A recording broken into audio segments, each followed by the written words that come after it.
Mayong gabi mga igsunan, nagbalik na usab kita sa atong pagtuon sa atong lesson for this week nga kapanguluhan Teaching Disciples Part 2. Og before ta magsugod sa atong pagtukin nitong lessons for this week, let us request the viewers to bow down their heads as we seek God pinagi sa atong pagampo. Heavenly Father, we thank you for another lovely evening to learn and study your word. I know that there are a lot of things that we ought to learn from this story of your ministry while you were here on earth, as recorded in the book of Mark. I ask you to bless this discussion, that it will always lead to your presence, not to ourselves, not to anyone else, so that we all can find joy and inspiration as we travel with you towards that heavenly kingdom. Thank you, dear Lord, for being with us and for being with our crew of Hope Channel South Philippines for this broadcast tonight. In Jesus' name I pray. Amen. So we will just have to do a little review of this para yun atong masumpayan ang sequence sa mga subtopics atong lesson for this week. So actually, gigamit din ang teksto nga makuha sa makita nato sa Marco Kapitulo 10, versikulo 45 or chapter 10, verses 45. This is one of my favorite nga mga versikulo sa Biblia, makaigsoon, especially ako magisgot may tungod sa kanang paghatag og serbisyo, no, sa pinaagi sa pag-appeal sa buhat sa Ginoo, makaigsunan, o sa iglesia. Gayon din, if I may read from the New King James Version, Mark 10, chapter 10, verse 45, "For even the Son of Man did not come to be served." Of course, that is self-explanatory in the sense nga ato na kining na not only na basa, of course more than that, ato kining na witness pinaagi sa atong nabasa o pinaagi sa describe sa mga nagkalahi-lahi nga mga authors, especially coming from the Synoptic Gospels, mga kaigsunan, and one of them is actually Mark. No? So even the Son of Man did not come to be served, but to serve. No, this is the explanation to that first statement. So because he did not come to be served, of course, we can always expect kung unsa po ang mosunod ani nga sentence, mga kaigsunan, because he did not come to be served. Then of course, hence he came here to serve instead of asking others to serve him or to be served, no, but to rather to serve them. And ang iyang way of kanabitang defining it, kanang word nga to serve, is actually, I would say, a superlative kind of description, mga kaigsunan. This is not an exaggeration, although superlative siya, but it's actually I would say kanang, if I were to categorize this is a kanang ideal form of kanang service, mga kaigsunan. Kung kita nagapangita o kanang highest form of kanang gitawag nato nga quality service, this is mao na ni siya, mga kaigsunan, kanang the highest form of kanang quality service. Why? Because iyang pagserbisyo wala na siya ilain pangagihatag except ang iyang kinabuhi as a ransom for many. So when you speak about life, of course, wala na mas dako pa kaysa kinabuhi, mga kaigsunan. So that's it. So that to me, as I've said a while ago, is the highest form of kanang service to others. That's why si Gandhi na gaingon nga, if you want to find yourself, is the best way to find yourself is to lose it in the service of others. So that is the essence of kanang gitawag na to nga quality service. So wala na lain pa nga mas labaw pa niini, because what was at stake sa iyang pagserbisyo, mga kaigsunan, was actually the life that he had. So more valuable than sa mga kwarta or kabtangan or whatsoever. So this is it, mga kaigsunan. So mao na itong kanang point of reference sa atong pag-discuss atong lesson. Kaya kanatong lesson is actually a continuation sa atong lesson last week, no? So it talks about teaching disciples, and then now it's also teaching disciples part 2. So just like what I said, when we use the word teaching is actually a process kung unsa man ang mga butang nga ginatong ginabungat or ginatudlo nato. Kay when we speak of teaching, the next assumption is na estudyante, no? Kaya di man ta makahisgot og teaching wala estudyante. So kung teaching na ay teacher and then napod siya ay estudyante.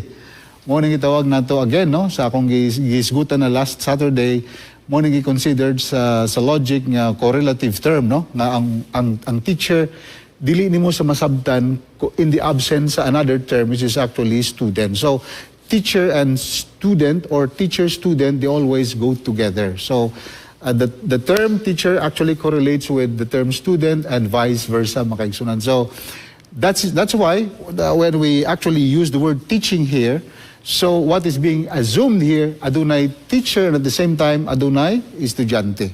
So because teaching is a process, so we have to understand this in that particular kind of order. So dili ni siya nga basta mo tudlo tani makuha dahil nato ni siya overnight. In fact, atong nakita sa mga kinabuhi sa life sa estudyante ni Jesus Christ, sa iyang audience, particularly sa iyang mga disipulo, bisan pa nga iyang mga disipulo, no, sa kanunay anaa sa iyang kiliran, but on several occasions, no, wala gid kailan nasabtan ang katuyuan sa ilang teacher kung unsa gyud ang direction sa iyang ministry, makaigsoon. In fact, they had a different kind of worldview compared to that of the mission of Jesus Christ. So that's why the term teaching is the right term to be used here, because when we look at it, it actually speaks of a process. Okay, so when we make disciples, mga igsunan, it also involves process. No? Dili siya nga basta nga nabitang an overnight event nga pag when you teach something, then we expect right away a thorough understanding of that something. Not that kind of kanang context, mga igsunan. So that is the framework, no? Mao kana siyang angay nato pagalantawon samtang kita magapadayon sa pagdiscuss atong lesson for this week. So kani nga teksto, no? For even the Son of Man did not come to be served, but instead to serve. That to me is the highest form of service.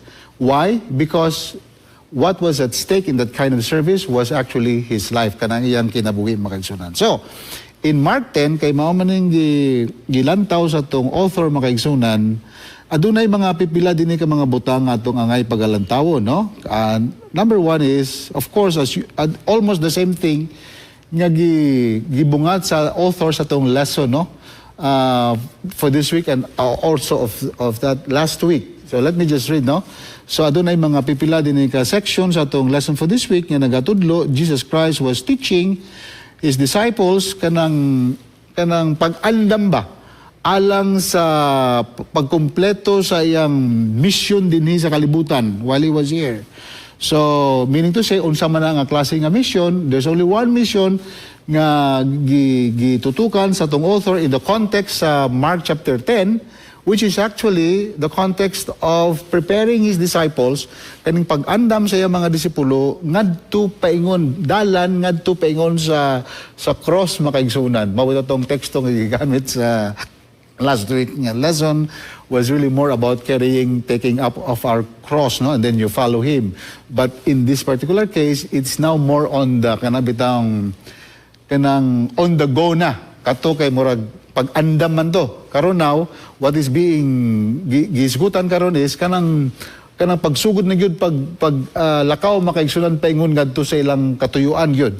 As actually kanang envisioned by their teacher Jesus Christ himself. So mao na tong pagalantawon makaigsunan og dinhi naay mga pipila ka mga issue nga gidil ni Jesus Christ may tungod siyang disipulo, and at the same time napoy mga issues nga outside pud sa mga issues nga na adunay kalambigitan sa, of course, sa mga issues nga affected ang disciples, makaigsunan. So outside sa mga issues nga affecting sa kinabuhi or sa participation sa mga disipulo diha sa ministry ni Jesus Christ. So kana atong pagalantawon og kani o sanay kanang gi-divide into several sections or kanang subtopics makaigsunan. So because teaching ni siya, so ato ni siyang pagalantawon in the context of kanang na classroom, murag adunay sa classroom, of course na teacher ug na estudyante. So in this particular context, in this particular setting, kita ang estudyante, si Jesus Christ continues to be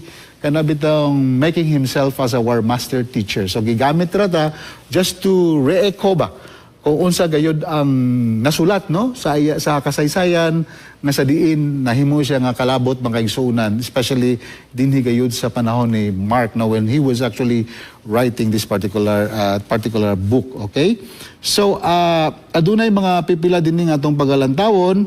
Ang ingon din no kanang again no gibalik na pud siya.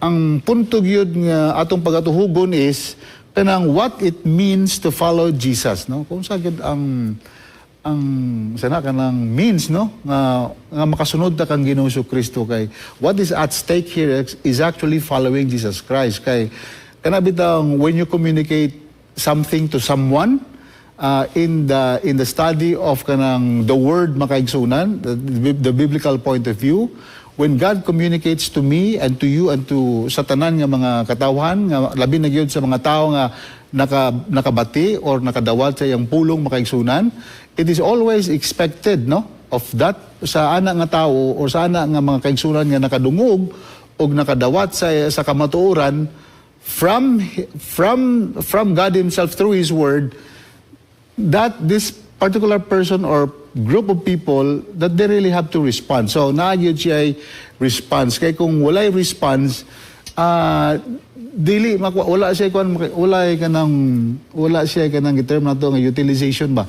Dili siya ma-fulfill makaigsunan ang intention to actually communicate. So when God communicates to me or to you and me, what is expected of us is actually to make that response to him.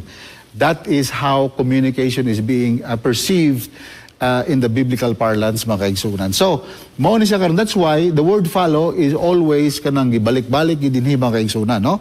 Particularly it relates to living in the here and now. So adunay mga pipila ka mga issues no nga gi-appeal sa iyang course outline mga kaigsunan, kay teaching man ni siya naana sa iyang course outline. Gidugang ni siya nga mga pipila ka mga punto sa iyang course outline, other than sa katong mga punto pod nga na-appeal siyang course outline last week nga atong natun-an kung unsaon nato nga mahimo kitang tinuod nga disipulo ni Ginoong Kristo makaigsunan ha. Naana siyang course outline. Why course outline? Because we're talking about teaching. So when we're talking about teaching, what is being assumed here, adunay teacher o adunay estudyante. Kay dili man na pwede nga teacher nya walay estudyante. So walay teaching nga may tabo makaigsunan. So ang gidugang na po din sa course outline makaigsunan is just the same na siya nga course outline until di siya nga makompleto makaigsunan sa subject ng discipleship makaigsunan. Number one is kaning issue sa marriage.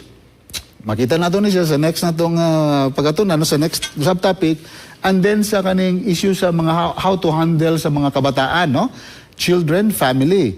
And then riches, unsaon pag-handle sa atong mga kabtangan, nga dili na siya mahimo nga makabalda sa atong pagtuo diha sa Ginoo. So nindot siya nga course outline makaigsunan. So meaning to say, kani siya nga mga topiko nga na-appeal sa course outline sa atong master teacher nga mao si Ginoong Kristo. Very important ni siya samtang kita mga lantaw sa mga kanabitang hulagway kung unsao nato nga makahimo ta sa pagsunod yun o sa paghatag sa atong kaugalingon ang Kristo nga atong bitbito na atong cross nga mahimo kita nga disipulo ug masama usab kita kaniya. But remember mga kaigsunan, because this is teaching, so therefore the effect of the teaching sa tua dili ni siya overnight ang effect ha. Process ni siya mga kaigsunan. Naa ni siya process. Otherwise dili ni siya teaching. Basta teaching, naaginay process. Okay. So, ang first nga punto nga na-appeal siyang course outline, kaning nasa Sunday's lesson, kaning God's plan for marriage. Alright. So, ang kanindot aning subject matter makaigsunan, kaning bitang one thing I like about this kaning course outline ni Jesus Christ na ginabit-bit niya para gid masabtan nila ang sana kanang mission gyud sa iyang subject kanang bitawng kanang what is this kanang bitawng the rationality of the subject matter kung anong kailangan ni siya pagatun-an, no? The rationality at the same time the content of the subject matter is it's not just on the theory or the content per se. So the content is actually divided into several things, no? Like for example, naay words nga yang gigamit, but ang kanindot sang words nga yang gigamit siyang teaching process makaigsunan is it's directly related dito sa actual nga reality. Kaya usay kita mo teach man tano.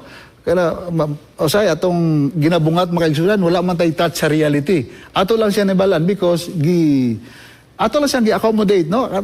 Ato lang siyang gisulod sa tong ulo nga additional data ba. But in this particular case, he was teaching something using words, using ideas, but at the same time, kani nga mga ideya makaigsunan, kani nga mga panguna-una or mga konsepto makaigsunan, dili siya sukwahi, dili siya kanang detached sa reality. So when he speaks about something, the one thing good about this teacher is kanabitang he will always bring you to something which is actually real. It's actually happening right in front of you. So that's why ang iyang methodology sa teaching very easy to grasp makaigsunan, dili siya lisod masabtan. Kay pag mingon man kag Carabao, dili man kaingon nga Carabao niya wala diyang Carabao. So when you speak about there is Carabao, I saw a Carabao walking like this or like that or eating grass whatsoever. So when you speak about that kind of statement using different words, the words, aduna siya yung representation dito sa objective reality. So it's actually happening. So this is a very good kind of kanang methodolohiya sa pagtudlo makaigsunan. All right, like for example, atong basahon makaigsunan. Dinhi sa Mark 10:1-12. Okay ha, tanawa ang iyang teaching method. And he left there and went to the region of Judea and beyond Jordan, and crowds gathered. And the Pharisees came up and in order to test him. Again, gusto na po siya testingan sa mga Pharisees kay, of course, they would like to know if he's really the Messiah.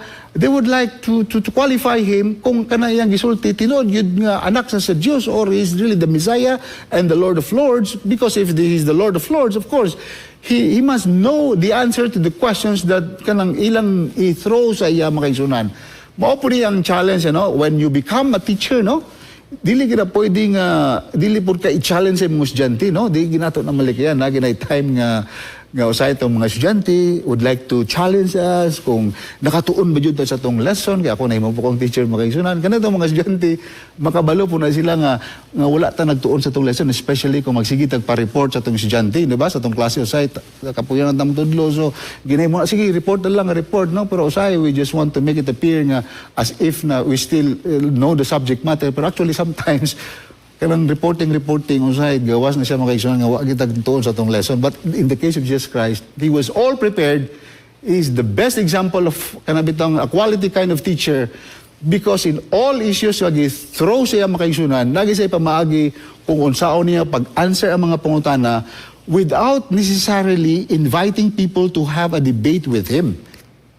That's another approach, di ba? For example, this is a very difficult kind of question makaigsunan. It is a very tricky. Kaya kanay mga Pharisees, dili po na sila mga ordinary nga mga tao. Kanay mga tag-as po na sila mga IQ makaigsunan, sama ninyo makaigsunan. So he said, in order to test him, they asked him, is it really lawful for a man to divorce his wife?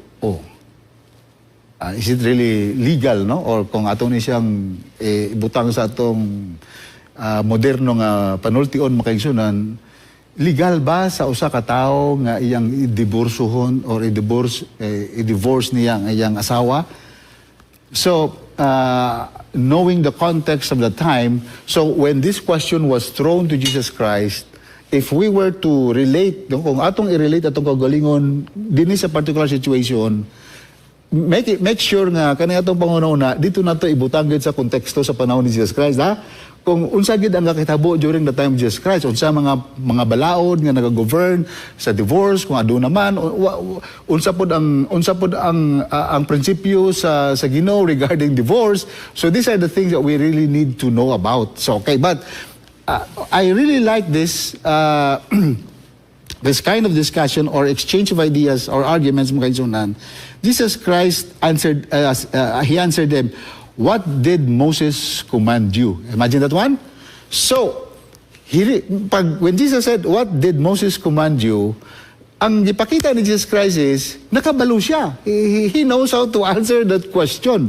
So, akalabit ng, ang questionnaire mo, questions if a person questions the questionnaire, and then he will bring it back to you, mapaisip ka, makaigsunan, no? Kana bitong, dili bitong, the person whom the question is being thrown to, kanabitang he will right away give the answer. But in this case, instead of giving the answer or the explanation, iyang gihimo makaisunan sa pagtubag, iya ra pong ibalik ang pangutana.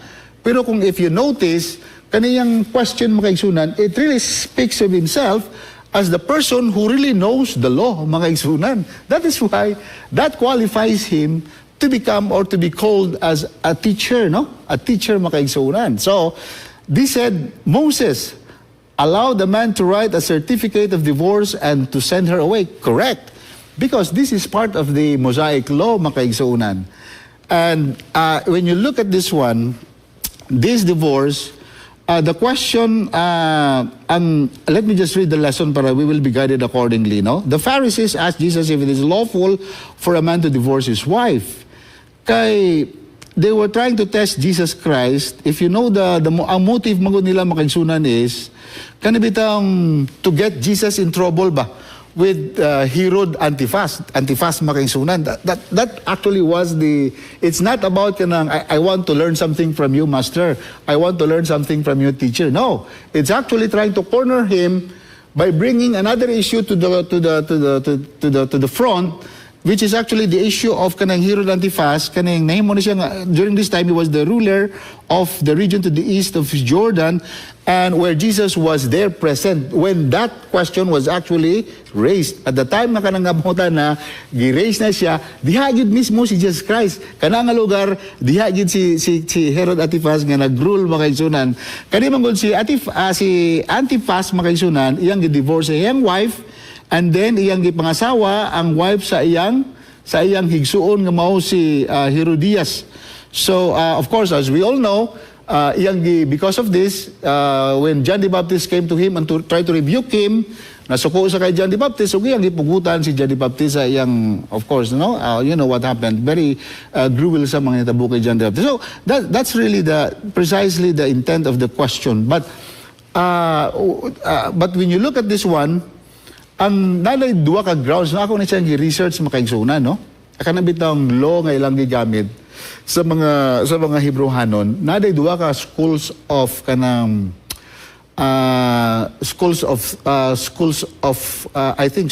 thought, no? To which they actually grounded their action.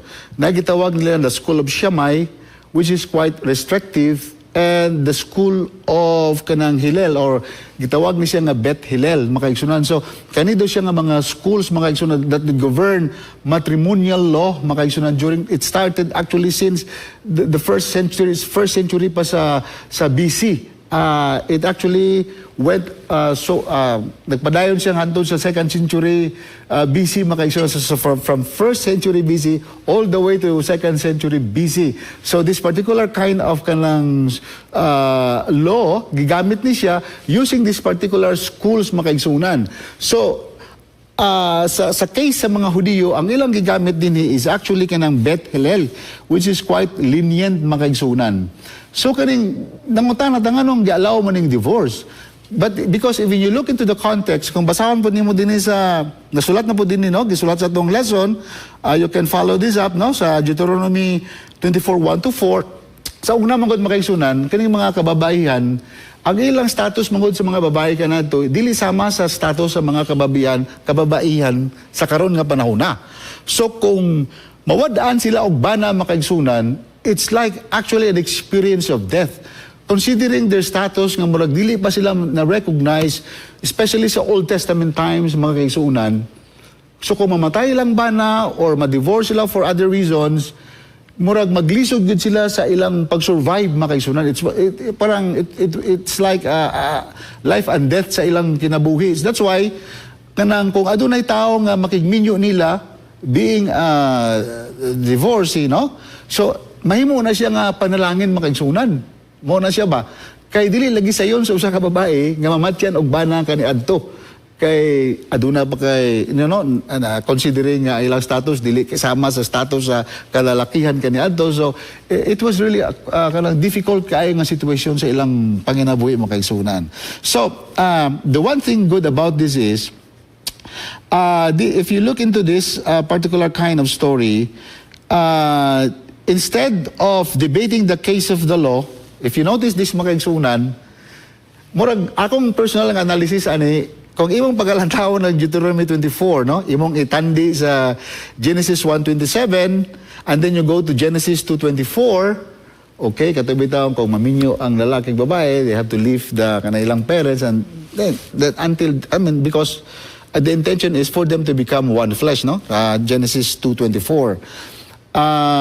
Kung imong ni siya pagkalantawon makaigsunan, kung ako nang ibasa kaning teksto nga gilantaw nato kanina dinhi sa Mark chapter 10 sa case sa kaning mga Pharisees bringing the issue of divorce, if you notice, Jesus actually did not directly answer that question.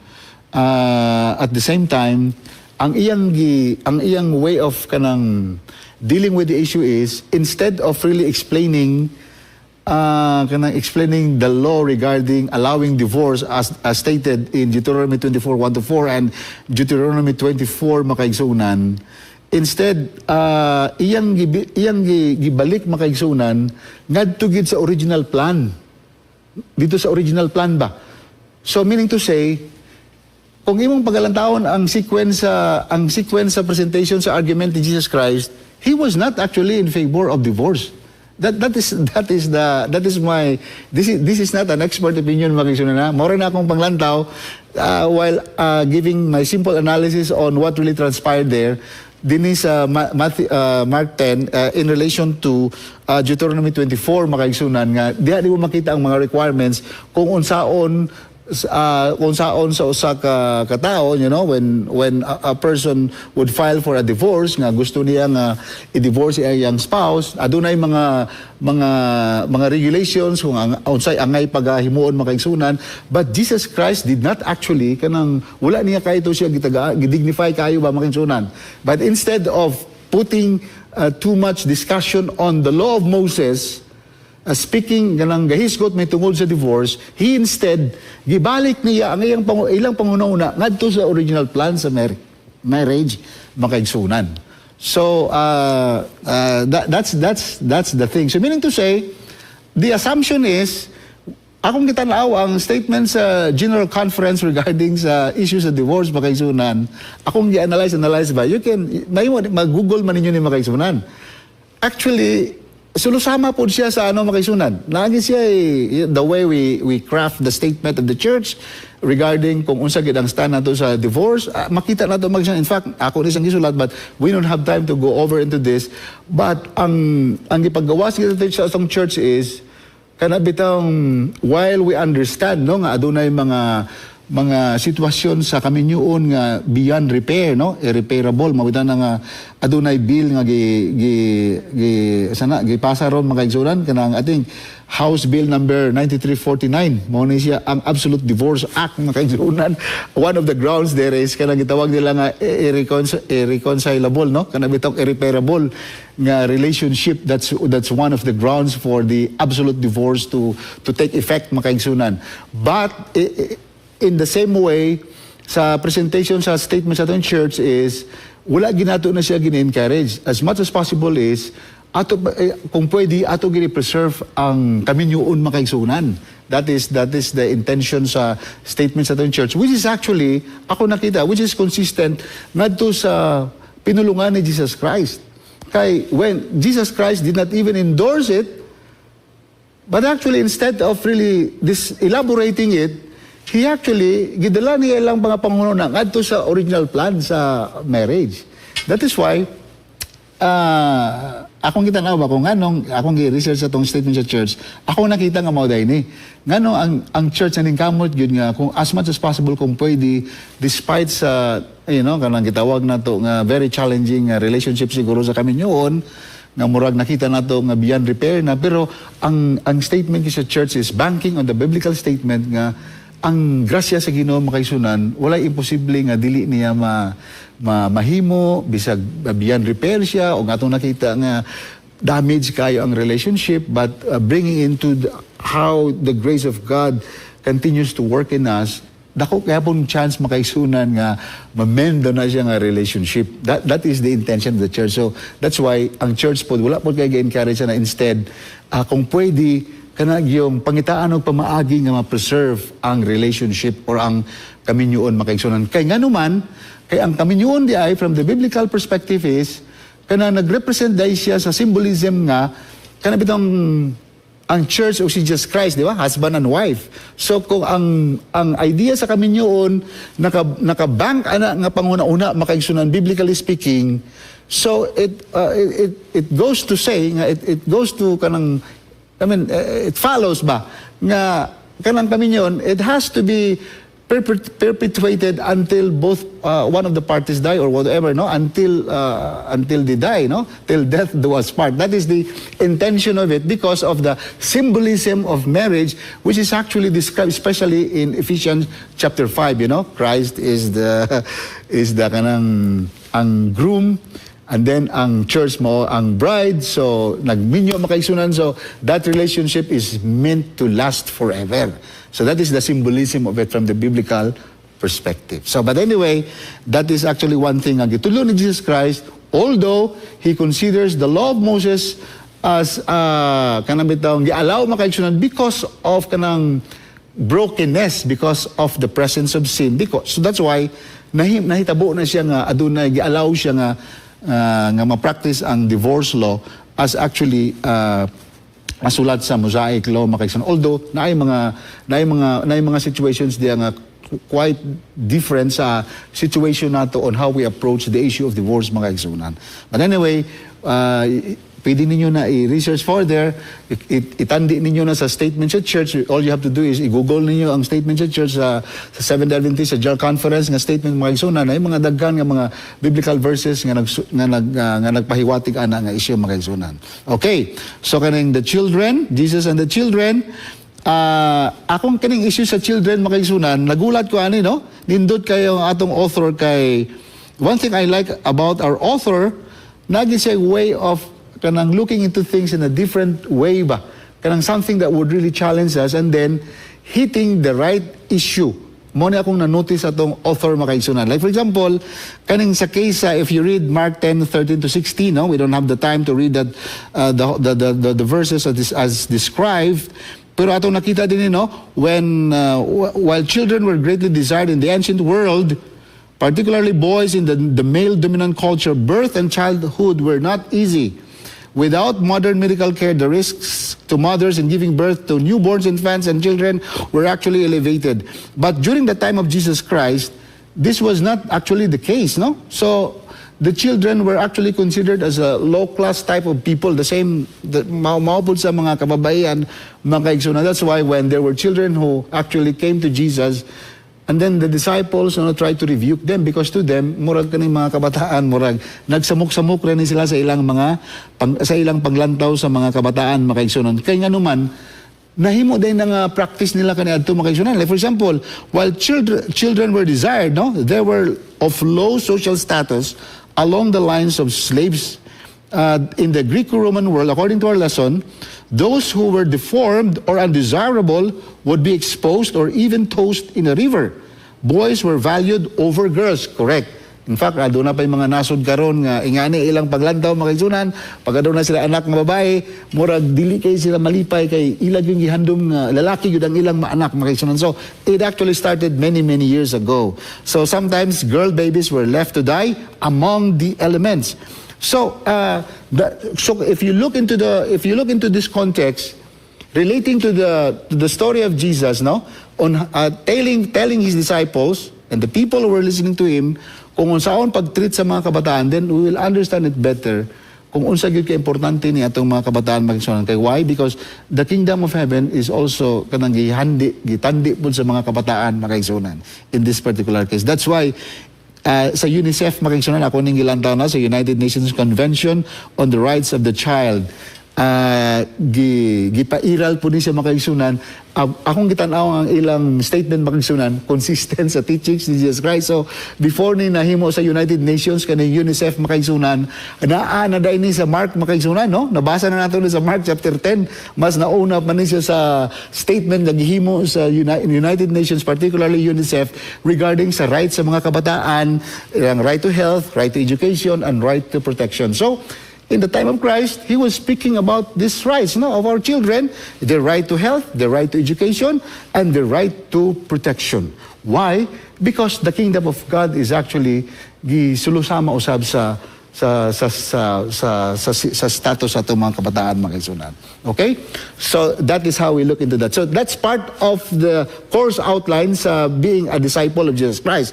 If you really want to become a disciple of Jesus Christ, so ato na siyang pagalantaw no pagatunan saan ipod nga approach makaigsunan.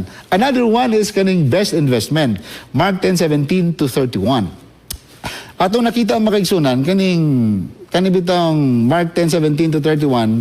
Kung ato ni pagabasahon is ato ni nabalano tong storya ni siya sa the rich young man, katong while Jesus was actually coming to that particular place, there was this man who ran up and knelt before him and asked him, "Good teacher, what must I do in order for me to inherit life, eternal life?" And Jesus said to him, why do you call me good? No one is good except God alone. And so God said, you know the commandments, do not murder, do not commit adultery. So you see that one? So you see the importance of the commandments, makaigsunan, gibalik ni Kristo sa iya. So dako kay siyang kanabitang contributing factor in order for us to understand sa plano sa kaluwasan makaigsunan when we look into the law of God. And so when Jesus looked at him, he said, when he said, "So Master, I have kept all of these things from my youth." From the time when bata pa ko, Master, ako na ni silang nasunod tanan, of course. And Jesus, looking at him and loving him and said to him, you lack one thing, and you have to go and sell that you have and give to the poor you have, so that you will have treasure in heaven, and come and follow me, makaigsunan. So ingon sa itong lesson, which is very nice, actually, when you look at this, wala gid actually nasunod sa rich young man kaning 10 commandments. Kaya nga naman, kay iya man gibutang ang iyang kagalingon, he was not really keeping the commandments because he was actually placing himself above God, no?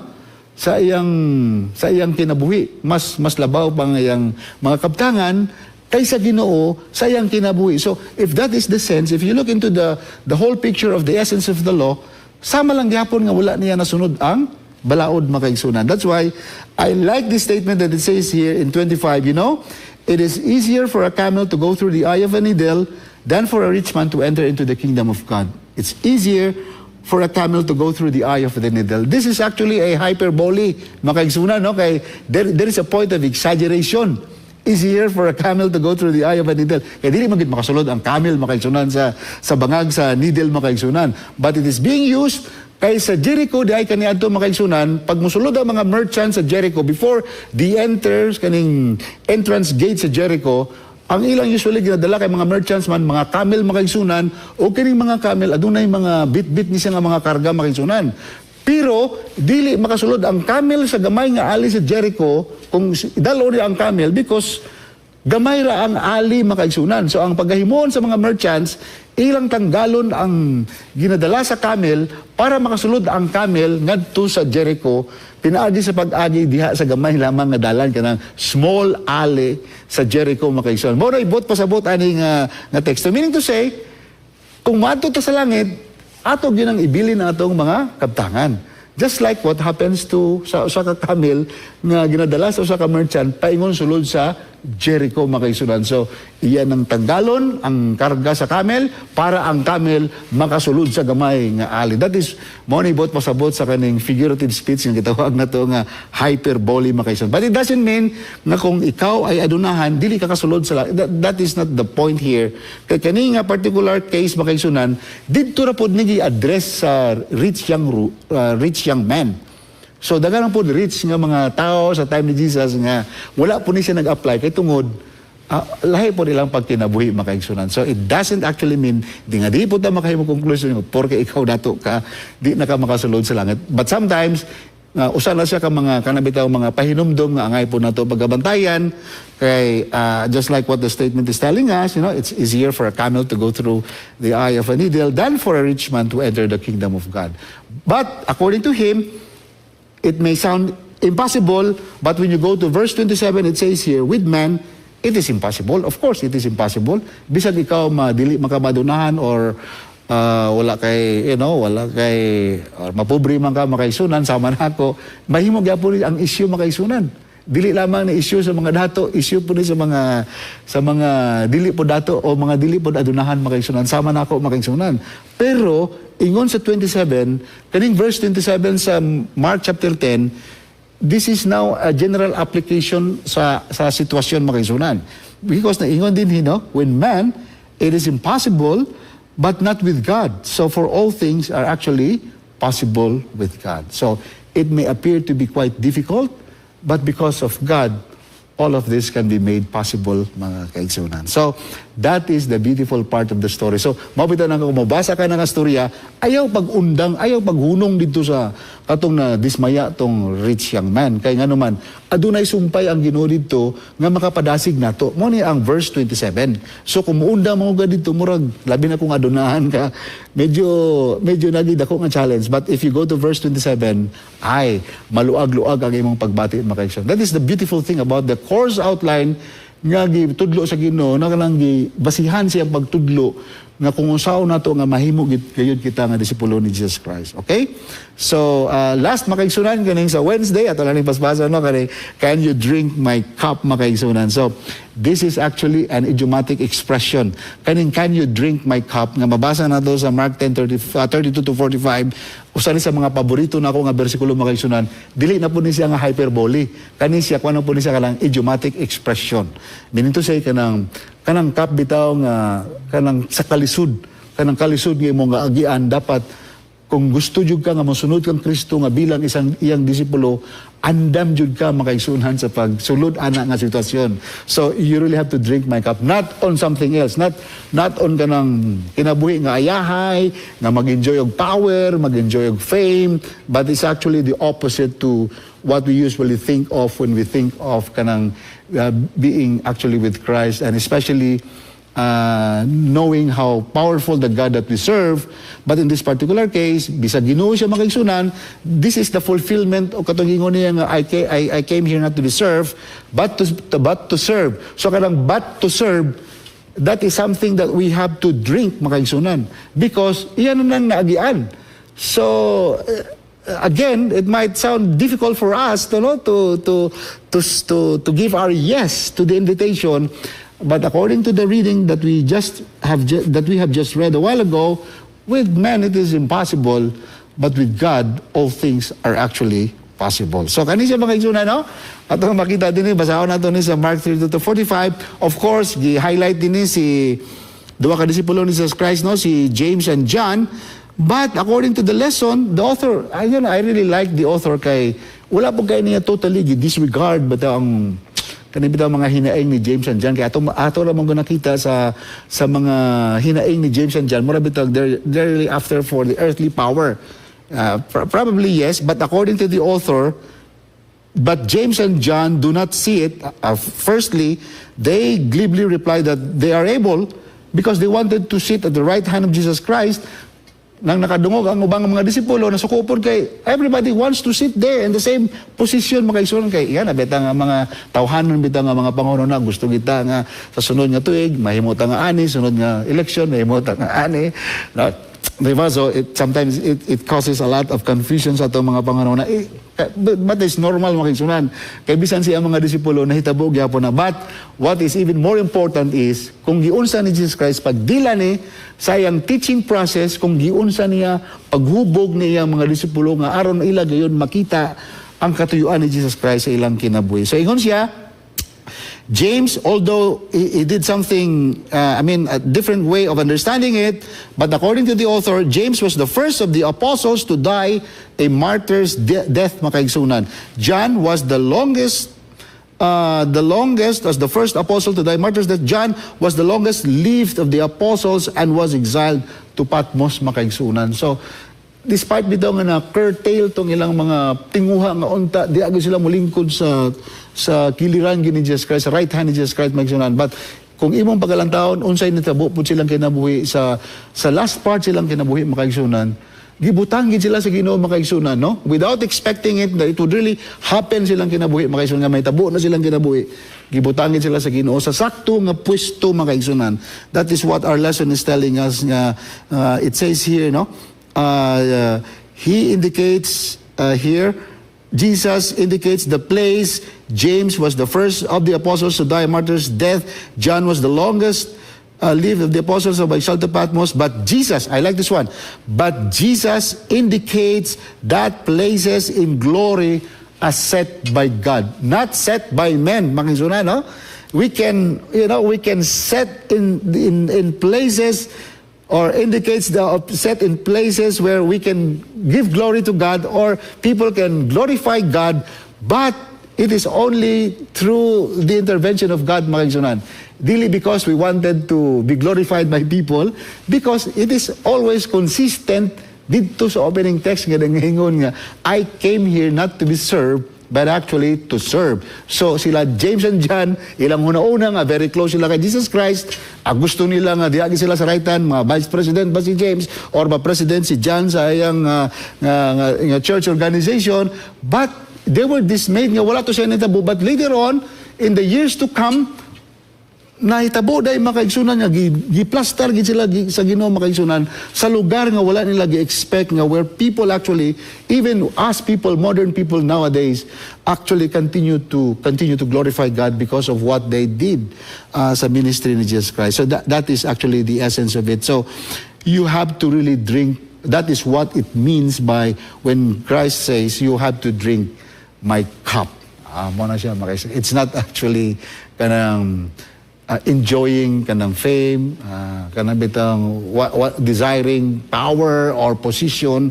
So kumuhulat lagi tayo mga kaigsunan, mo tugya lang ta sa Ginoo, kabalo gid ang Ginoo kung nasa tayo ibutang. Mabitaw nang ingon sila nga ang Ginoo gyud, he will always fit us, i-fit kita niya mga kaigsunan diha mismo sa iyang luna, mga kaigsunan. He knows where and when to fit us, mga kaigsunan. So since it happened to James and John, it will also happen sa ato pod mga kaigsunan. So that is what it means to become a disciple of Jesus Christ. It sounds challenging, more difficult kay mga kaigsunan, but there again in Mark chapter 10 verse 27, with men it is actually impossible. This is one thing good about our teacher, mga kaigsunan. The teacher is actually giving us gahatag kanato og kaning assurance nga sa atua, imposible lisod mahimo nga disciple makaisunan. But if we give our wholehearted heart to Jesus Christ, He will make it possible alang kanatong tanan makaisunan. He's a good teacher. He knows where to process us, He knows where to place us, and He knows where He can use us in order for others to glorify God through us. That is our lesson for this week, and we'll continue discussing that this coming Friday night, covering lessons Thursday and Friday.